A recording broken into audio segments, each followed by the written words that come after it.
We'll just get a few opening comments from Coach about the first few days of practice and 2019 team, and then we'll open up for questions.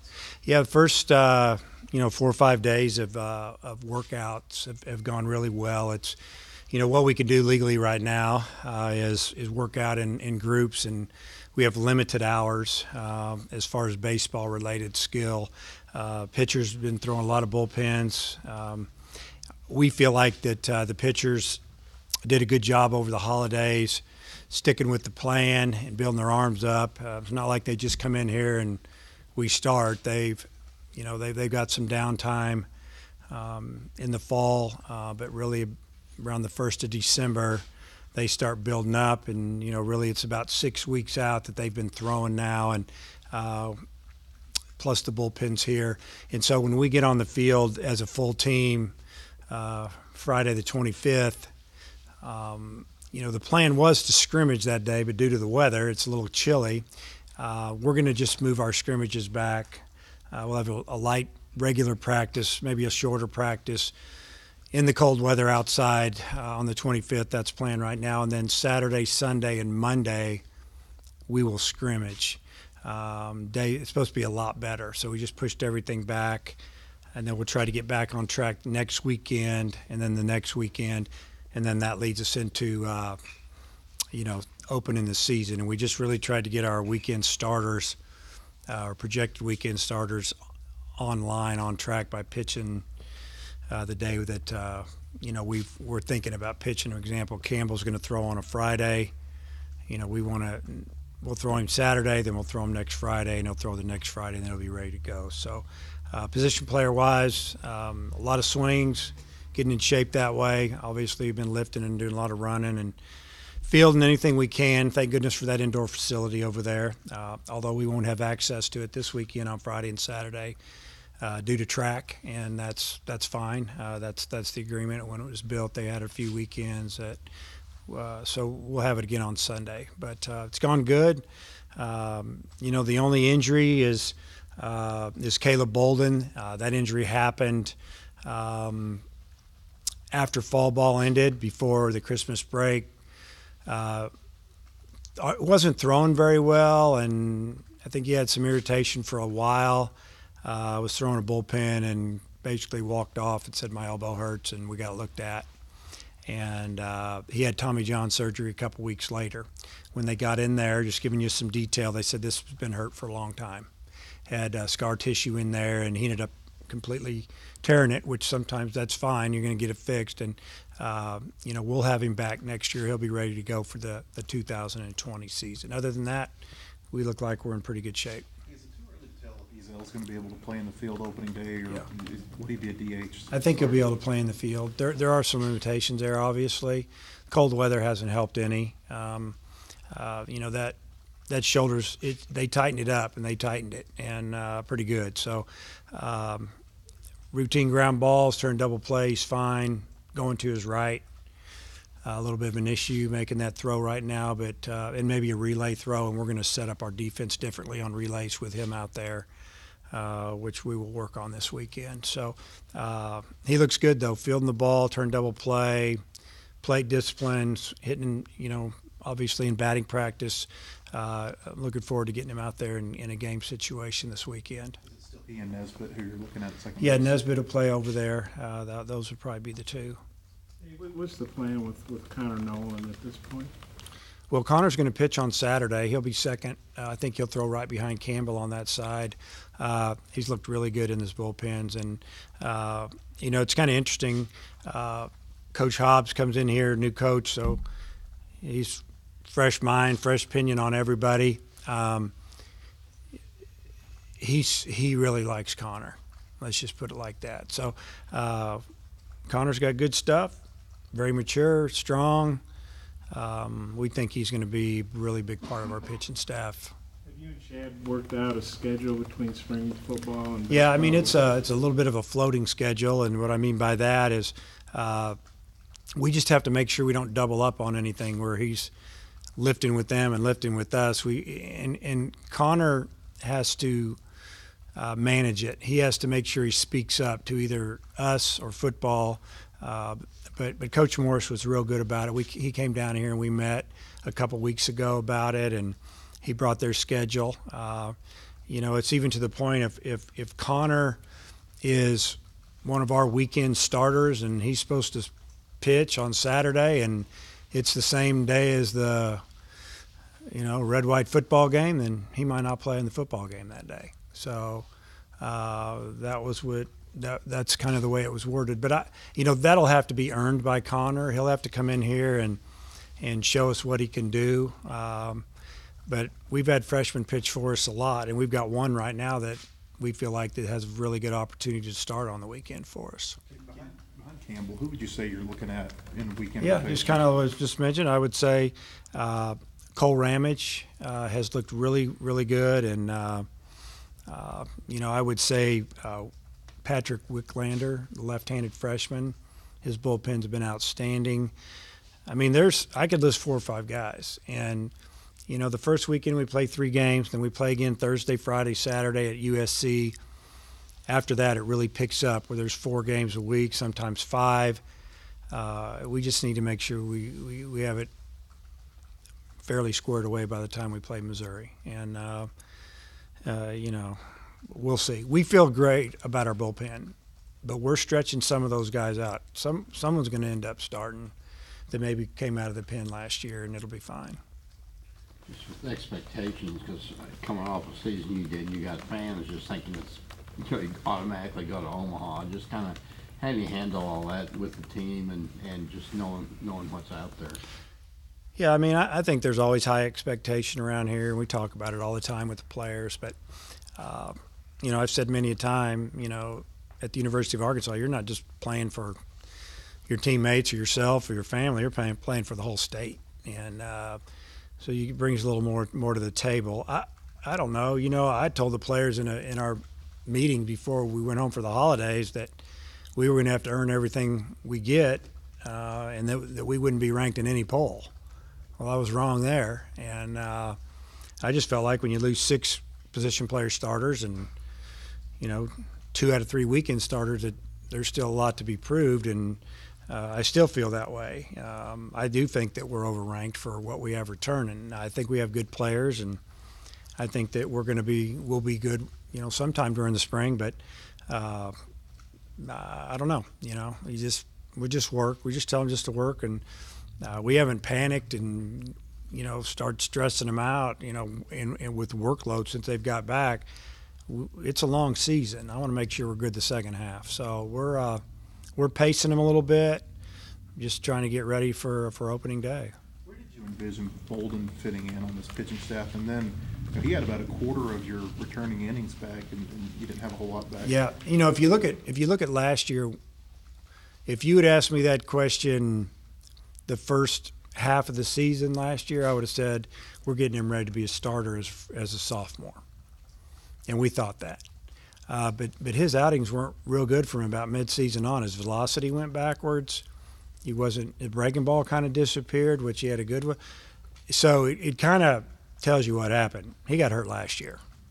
If in a perfect world that kid comes in here and he just does what he did in the fall of his freshman year, early spring of his freshman year, I would probably be telling you right now he's probably one of our 3 starters. But we didn't see that from the second half on. We were trying to figure out what was going on there, and basically, we know now. You got a new pitching coach, and it's late happening, so that he's just really getting to work with these guys. I guess, what have you seen, and how has that mesh been?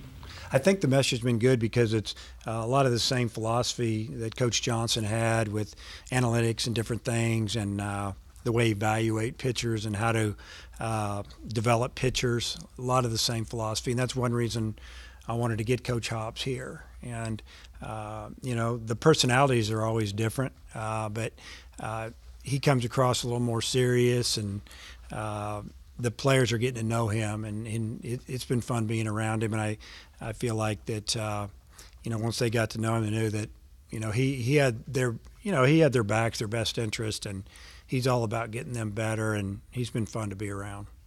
Yeah, I guess it's Casey pretty entrenched at shortstop, or what are you doing on that side of the infield? Yeah, if we started tomorrow, Casey's going to be our shortstop, and I think Kenley will play some there if I need to give Casey a day off or DH him, just rest him. We'll see how it goes, or if there's an injury. I feel like we have two really good shortstops for this level. I just feel like that Casey's range is a little more, right now than Kenley. Kenley is probably that guy that's just going to field it and throw you out, pretty consistent guy. But I just think about this year. I'm also thinking about 2020. You got your shortstop back that played short the year before. I think it just makes sense if they're both pretty close to the same. And you got Kenley at third, or what Yeah. do you? And then we'll let everybody else battle out for second. And, that'll come down to, is Ezel healthy? Is a guy like Jacob Nesbitt, is he ready? Is he going to hit at this level? He'll kind of be our utility man, Jacob. He can play short, he can play third, and he's going to get his time. You lose a pitching staff like you lost. How good is it to have Martin, Kerstad, and Fletcher there to kind of be a core in your lineup? Yeah, I mean, we lost some good pitchers, obviously, a lot of innings, but we got a lot of bullpen innings back. We lost a lot of starting innings. We lost a guy that went 14-0. May never happen again. Left-hander's pretty good in Murphy, and both of them are older guys, smart guys, figured it out, and came out and put together just tremendous year. That's why we played so long in Omaha. We just pretty tough, and things didn't bother those guys. And so to have three of our top hitters back is big, because you can build around them a little bit. You hope a guy or two can pick it up and help those guys out, because if not, they'll get pitched around a lot. So we're trying to figure out exactly how to set that lineup up that can produce runs. And we're not going to stack all those guys together. We're going to mix it up a little bit and make sure somebody that's pretty good threat's hitting behind one of them. And it might take a while to figure that lineup out as far as the order, as far as who's going to be in the lineup. I could narrow it down to 10 or 11 pretty quick. Is Cops a guy you think could start, or see him Yep. coming out of the bullpen? Again, you're talking a guy that's 15 months out from Tommy John surgery. He had some really good days in the fall once he let it go. He had some good bullpen sessions when you're kind of going, wow. Don't know exactly where he's at as far as building that pitch count up, if he's going to be ready for that. The first weekend we play in February. But that could happen as the season goes on. There was talk of Cronin stretching out some, but are you settled, or has he settled his mind on Yeah. the pull? And who do you think goes in there with him? Yeah, he's a 1-2 inning guy for us when he's really good. Obviously, you've seen him when he just throws one inning. You probably don't get him if he's fresh and you throw one inning. If you throw him once on the weekend and you use him two, that may be it. But we feel good about some other guys there. If we only throw him one, we could probably throw him another inning or a big hitter or two. Obviously last year we got stretched out at the end and kind of in a bind, and that's just the way it is. I mean, we know our personnel a little bit, and it's just a matter of, every now and then you're going to have to use him twice on the weekend. It's just the way it is. But we're not going to try to start him. If somebody wants to try to start him, they can do that at the next level when they have time to experiment. So you said Nolan, good stuff. Specifically, more than one pitch? Oh, yeah, velocity? his velocity's, his velocity's it's 90, 91 right now. It can be more. It's going to be more. It's just give him a little time. Really good breaking ball. I guess talking to Coach Hobbs, and you guys could probably talk to him about it as well, is that basically what he's asking him to do with his bullpen, he's doing it. We want the fastball in, he's throwing the fastball into the lefty, or where he's throwing the breaking ball down, he's throwing it down, and he's basically executing pitches, and that's what pitching's all about. Catcher, what are you looking for between Opitz and Plunkett? Well, those two guys are going to catch, all the time, and I want to keep them both fresh. Obviously, I think, somebody might take that job after a while where it's there. If you look at just the throwing part of it, Plunkett's as good as anybody in the country. As far as receiving, catching, and blocking, Opitz is as good as anybody. He's got a quick release. He doesn't have the arm strength as the other guy, but so they both bring something. Opitz is a guy that can handle the bad hit and run. We're going to use him when he's up. Plunkett's a guy. He's actually a very good sack bunter, but he can hit home runs. But he's not going to probably hit for a high average. It's hard to say. I just don't see that. I haven't seen that enough. I don't know if Opitz will hit for a super high average, but I think he can advance runners and get runners around and, drive them in and make contact. Zach's going to swing and miss a little bit. So we'll mix and match, and there may be games where, we pinch hit for them. If they're not hitting, we bring the other guy in or whatever. I think there'll be some cases where maybe a pitcher likes to throw to one guy more than the other guy. So maybe at the beginning of the season, that's what we do, just so the pitchers can get comfortable. But they're both going to play a lot. How has McFarland developed? I know he had mono in the fall. How's he looking? He's been looking really good. As a matter of fact, he's kind of changed his hitting approach where he's not so jumpy and what I call guessing too much and swinging at balls out of the zone. Looks great in batting practice. Obviously, when they start throwing the ball 95 miles an hour and then they're spinning it and throwing changeup, we'll see how that approach works. But I like what I've seen, really staying through the middle of the field instead of pulling the ball all the time. And, he's one of the strongest guys on the team. He can hit the ball out of the park anywhere. We don't need him to pull the ball all the time. We need him to just take what he gets and hit.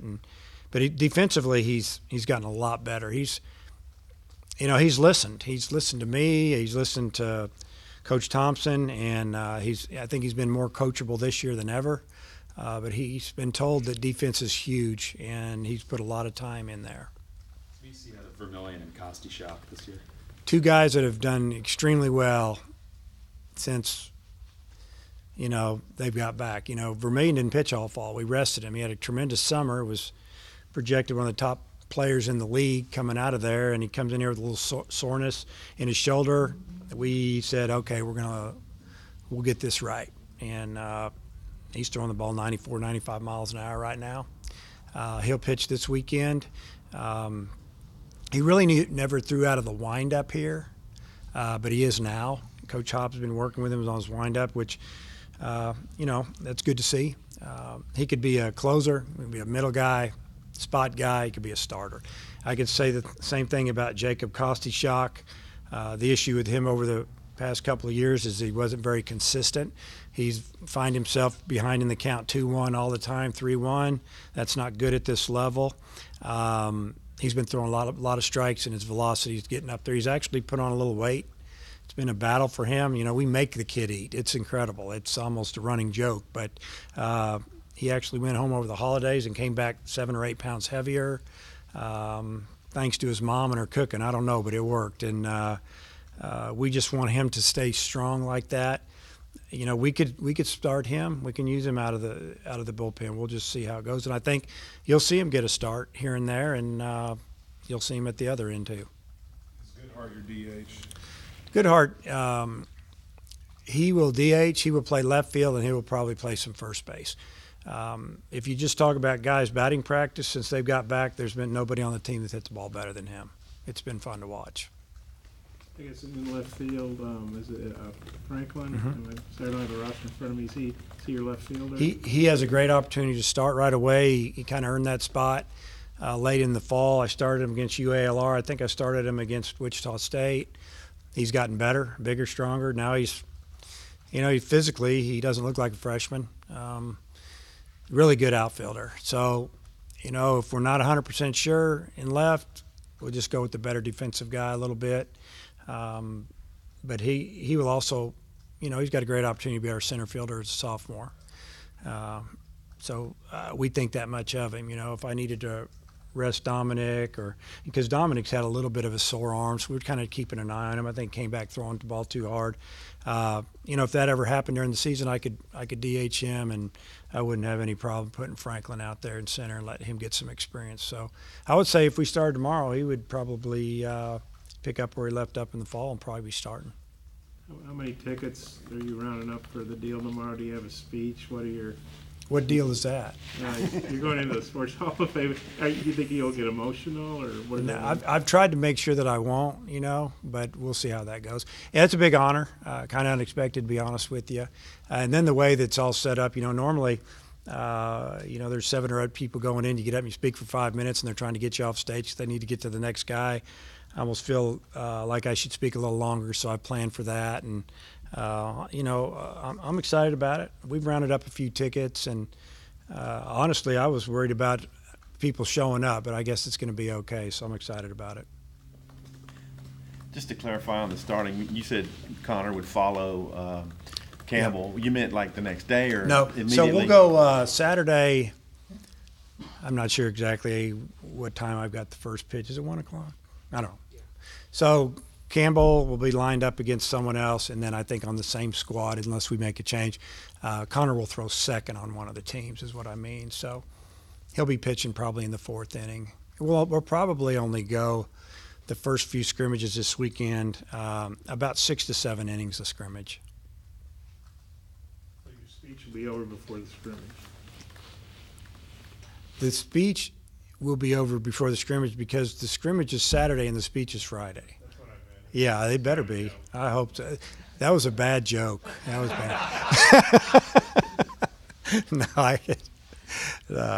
it won't be that long. If Bob asks questions, it will. Yeah. When you look at last year and what you guys did, I think you picked up more fans last year through that run than maybe you had. I mean, just building off of that and the momentum you guys got going to the World Series and almost won. Yeah, we need to continue to play well this year. You can't, and that's not our mindset. Oh, we had a couple good years, take the year off and try to get better for the next year. That's not the way it works. You just got to keep it rolling. And, I think about all that's going on in our program right now. We've had a pretty good recruiting year with the 19 class.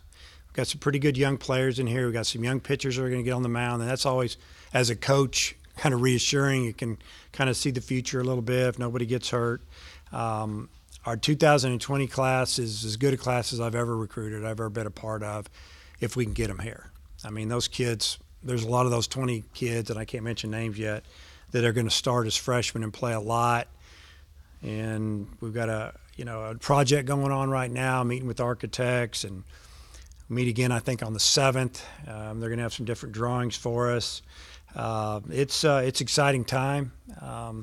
I think Hunter Gurchek, our athletic director, has a vision of what he wants to do here, and he's all about baseball. And I've known that from the first day I talked to him. And we need to keep the momentum going, whether we play in Omaha or not. We need to keep playing well. And yeah, we picked up a lot of fans. I feel like. I mean, it was incredible up there. Talked about it 4 or 5 times in the off season. Our fans were second to none, and I've been told that season tickets here, they've sold more season tickets than they ever have. And matter of fact, I don't even know if they're selling them anymore. So it's all good. So now we need to go out there and play well, and we've got some really good home series with some of the teams that are ranked pretty good, Mississippi State and Ole Miss, LSU, just to name a few. And so there'll be some good games for the fans to come out to watch. Did you feel the need to do anything to help the guys get over the heartbreak of how it all ended? Or is it just let it kind of naturally? We haven't really – I haven't really talked about it with them, to be honest with you. Some of the guys are gone, obviously. And I feel like that they feel like I feel. That's the way – how I feel about it is probably the way they're feeling about it. It happened. We were so close, but you got to move on. It's like anything else. Time will heal it to a certain point. The disappointment, I'm not disappointed in that team, though. I mean, I think about that team and what they did. It's incredible. So I think it's really about, like anything else, it's how you look at it. And these guys are young. I see them in there. They're always smiling and bouncing around. And I think that it'll be something that they learn from and they'll talk about forever. But we can really heal it one day if we can win that thing. So, that's our goal. Okay. All good. All right.